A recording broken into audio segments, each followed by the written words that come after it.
আর আরেকটা কথা বলি, এখানে আরেকটা গরু দেখাই, এটা হলস্টেইন ফ্রিজিয়ান। হ্যাঁ, তো এই গরুটা হচ্ছে আমি জাকির ডেয়ারি ফার্ম থেকে আমি কিনছি। তো চাচা বলছিল আমাকে যে এটাতে 20 লিটার দুধ 100% আমি পাবো। উনি বলছে 2-1 লিটার বাড়তি, এটা তোমার ভাগ্য। তা আমি ওনার উপর ছেড়ে দিলাম। চাচার দাম কত? তো চাচার সাথে কোনো কথা বলা যায় না, চাচার একদম ফিক্সড প্রাইস। এটা আমি 3 লাখ টাকা দিয়ে গরুটা কিনছি।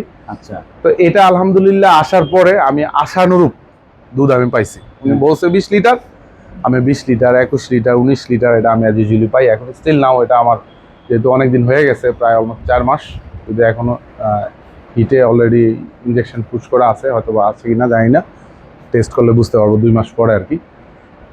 তো এই গরুটা মোটামুটি আশানুরূপ রেজাল্ট আমি দুধ পাইছি। এবং উনি যা বলছে, আপনি কতদিন আগে কিনছেন? এটা আমি 4-5 মাস হয়ে গেছে অলরেডি।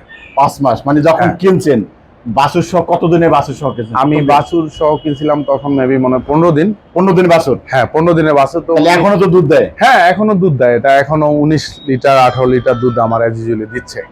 এটা আলহামদুলিল্লাহ, এটা আমি স্যাটিসফাইড। তো এখানে আমার যে গরুগুলি আছে, যাই হোক, আপনার দাম সে যাই রাখুক, আপনার কথা বোঝা যাচ্ছে যে সে দুধ সঠিক পেয়েছেন।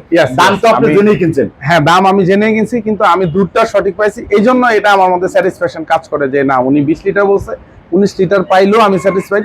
কারণ আমি এটা 20 লিটারও পাইছি, 21 লিটারও পাইছি, 22 লিটারও পাইছি, এখন আবার 18-19 লিটার হচ্ছে। কারণ যেহেতু বাচ্চা হবে এই 18 লিটার 19 লিটার আসলে কখনো কখনো একটু হয়, খাবারের ব্যাপার স্যাপার আছে, বা অনেকে যেহেতু ফিড খাওয়ায় গরু। আমি কিন্তু বারবার বলছি যে আমি কোনো ফিড আমি খাওয়াই না, কারণ এটা ডাক্তারের পরামর্শ নিয়ে আমি ফিড খাওয়াই না। কারণ আমি হচ্ছে দানাদার খাবার, ভুসি টুসি যেগুলি আছে এগুলি খাওয়াই, আর সবুজ ঘাসটা খাওয়াই পর্যাপ্ত। ফিড যদি নিজেও তৈরি করে খাওয়ানো যায় তাহলে কিন্তু ঠিক আছে। হ্যাঁ, নিজের তৈরি করে, কিন্তু ফিডের ভিতরে ভেজাল থাকে, সে কারণে অনেক কিছু হয় না। আর ফিড যদি নিজে মেশিন দিয়ে নিজে একদম তৈরি করে গরু খাওয়াতে পারেন, সেটার জন্য ফিডও কিন্তু তারপরে অনেকেই ফিড খায় গরু। এখানেও একটা গরু আছে, এটা আমার হলস্টেইন ফ্রিজিয়ান। হ্যাঁ, এটা কোথা থেকে কিনছেন? এই গরুটাও হচ্ছে, এটা আমি কিনছিলাম হলো ভাঙ্গা থেকে কিনছিলাম। ভাঙ্গা, ফরিদপুর? হ্যাঁ, ফরিদপুর ভাঙ্গা থেকে কিনছিলাম। এই গরুটা আলহামদুলিল্লাহ আমার ভালো দুধ দেয়। এটারও বাছুর আমার এখানে আসার পরে মারা গেছে, কিন্তু আলহামদুলিল্লাহ আমি এখনো স্টিল নাও 14 থেকে 15 লিটার দুধ পাই। এটা অলমোস্ট 7 মাস হয়ে গেছে অলরেডি, 7 থেকে 8 মাস। আমি এখনো এটার মধ্যে 14 থেকে 15 লিটার দুধ পাই। তো এটা ঠিক আছে, আমার এই গরুগুলি ঠিক আছে, যদিও বাচ্চা মরে গেছে।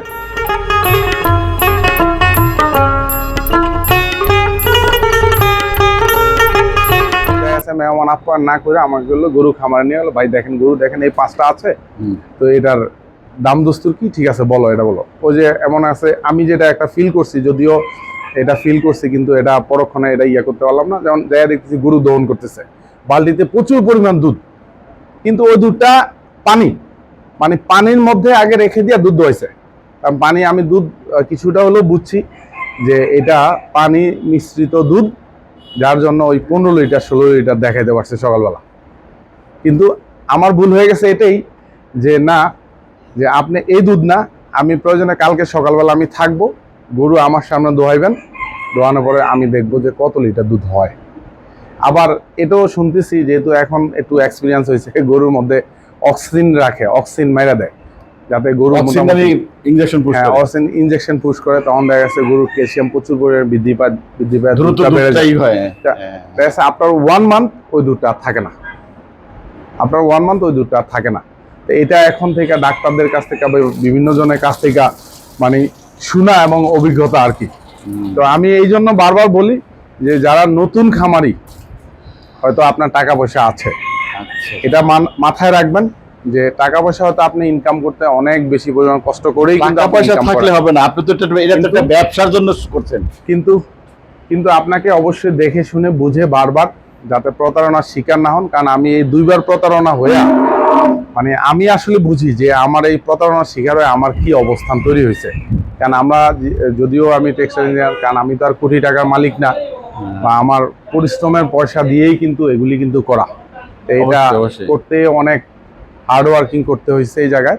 হচ্ছে আমি এই সিরাজগঞ্জ এবং পাবনা এই 2টা জায়গা থেকেই এই 4টা গরু কিনলাম, 5টা গরু কিনছি, এর মধ্যে 4টারই প্রবলেম, এবং 4টা গরু দিয়েই কিন্তু আমি প্রতারণার শিকার অলরেডি হয়েছি। আচ্ছা, তা আপনি দেখা যাচ্ছে যে আপনার 11টা গরুর ভিতরে 5টা গরুতে প্রতারণার শিকার হয়েছে?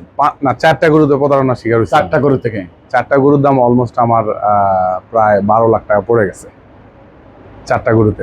12 লাখ টাকা আপনার কাছে জানতে, যেহেতু আপনি 12 লাখ টাকা বললেন, কত টাকা আপনি লোকসানের মুখে পড়েছেন মনে করতেছেন? আমি এই গরুতে মিনিমাম লোকসানে পড়ে গেছি, যদি আমি নর্মালি গরুর দাম বলি, কারণ মিনিমাম 5 লাখ টাকা লোকসানে পড়ছি। এটা 5 লাখ টাকা? 5 লাখ। 4টা গরু থেকে 5 লাখ টাকা? 4টা গরু থেকে 5 লাখ টাকা কম মূল্যের গরু এগুলি, যে হারে দুধ দেয়।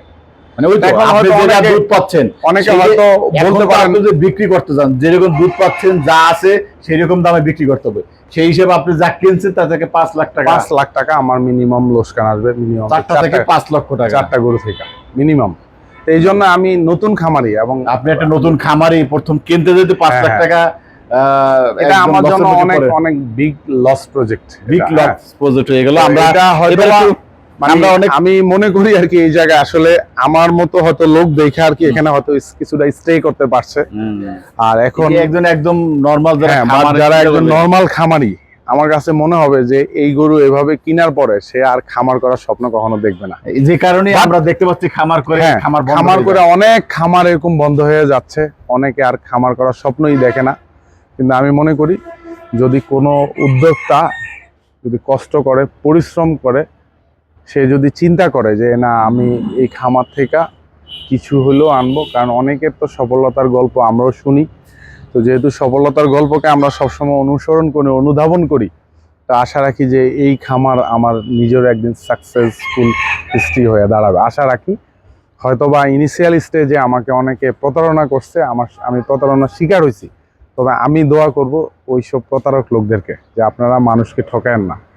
মানুষকে ঠকাবেন, আপনি নিজে ঠকবেন, আপনার পরিবার ঠকবে। আপনি একদিন কবরে যখন যাবেন, আপনার ওইটার পানিশমেন্ট আপনাকেই নিতে হবে। কারণ আমি প্রতারণা করি নাই, কারণ আমি আমার সম্পূর্ণ 100% হালাল টাকা দিয়া এখানকার গরুগুলি ক্রয় করা। কারণ আমি দীর্ঘ জীবন অলমোস্ট 13 বছর আমি চাকরি করি। এই 13 বছরের চাকরির ফসল এবং আমার সম্পূর্ণ টাকা পয়সা সব কিছু এখানে ইনভেস্টমেন্ট করা, কিন্তু সম্পূর্ণ হালাল পয়সা। আমার চাকরি জীবনে আমি 1 পয়সা হারাম খাইও না, এবং হালাল টাকা দিয়ে আমার এই ইনভেস্টমেন্ট করা এখানে। আমি প্রত্যেকেই বলবো যে আপনি হালাল টাকা দিয়ে আপনি প্রজেক্ট করেন, বিজনেস করেন, যাই কিছু করেন। হ্যাঁ, আমি যেরকম বুকে হাত দিয়ে বলতে পারি যে আমার এই প্রজেক্ট থেকে হয়তো আগামী 6 মাস পরে হোক, 1 বছর পরে হোক, আশা রাখি আমি সফল হবই হব ইনশাল্লাহ। যদিও আমি প্রতারণা শিকার হয়েছি, ব্যর্থতাই সফলতার রাস্তা দেখায়। আর আরেকটা জিনিস বলবো যে যেহেতু আমার চাকরি জীবনের হিস্ট্রি থেকে যদি বলি, যে চাকরি করতে তো অনেক স্ট্রাগল করতে হয়। যেহেতু আমি টেক্সটাইল সেক্টরে কাজ করি, তো ওখানে অনেক পরিশ্রমও করতে হয়। তো আমি দেখছি ইনিশিয়াল স্টেজে বড় ভাইরা যেভাবে শিখাইছে বা আমরা যেভাবে শেখার চেষ্টা করছি, আমি পরিশ্রম করছি বিদায় হয়তো আমি একটা ভালো জায়গায় আমি স্টে করতে পারছি। তো সেম লাইক দিস একটা খামারেও আমি আজকে এখন যেভাবে পরিশ্রম করতেছি, আমি আশা রাখি যে এই পরিশ্রমের ফসল আগামী 6 মাস পরে হোক, 1 বছর পরে হোক, ইনশাল্লাহ আমি ভালো একটা ফলাফল পাবো এখান থেকে। হয়তোবা এরকম হয়েছে যে আমার 2-4টা গরু হয়তো আমাকে চেঞ্জ করতে হবে, লস দেওয়া হইলো, আবার হয়তো ভালো গরু আমাকে ইন করতে হবে, বা হয়তো আমার খামার থেকে যেই বাচ্চাগুলি বের হইতেছে হয়তো এখান থেকে 2-4টা বাচ্চা ভবিষ্যৎ খামারি হিসাবে খামারে থাকবে। এটা হলো কথা আর কি এখানে। ওকে।